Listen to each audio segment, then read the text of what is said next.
When cells get damaged, there are many consequences that manifest throughout life. Often there's an accumulation of damage. We're very familiar with the really serious conditions to do with DNA mutations and so on. But even gradual changes and gradual accumulation of damage can cause what we call health deficits.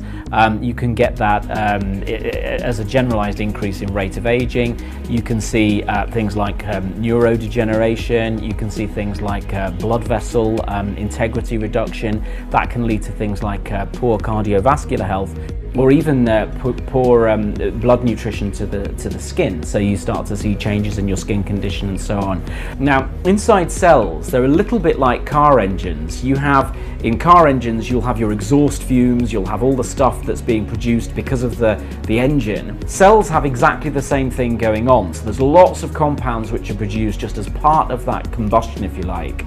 And what that does is it creates lots of oxygen, reactive oxygen species, right? So they're oxygen based. So they go around inside the cell. They might start to break apart cellular walls. They might start to damage your DNA. And so the body realizes that this is not a good thing. All this needs to be cleared away. All of it needs to be tidied up. And the way it does it is to have an antioxidant system. And antioxidancy is very important as well for telomeres, actually, because again, these reactive oxygen compounds can damage your telomeres as well and make them shorter than they should be. There's some very common antioxidants that we are all very familiar with, things like vitamin C you will get in oranges.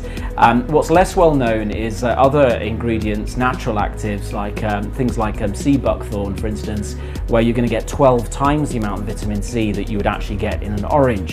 Even more unusual extracts, which have got very powerful effects, are things like the Rosa Roxburghi extract. In that particular situation, not only do you see a very much greater increase in the vitamin C liberation, but you'll also have things like superoxide dismutase, which is a very powerful antioxidant, glutathione precursors, which are other very powerful antioxidants, much more powerful than the vitamin C.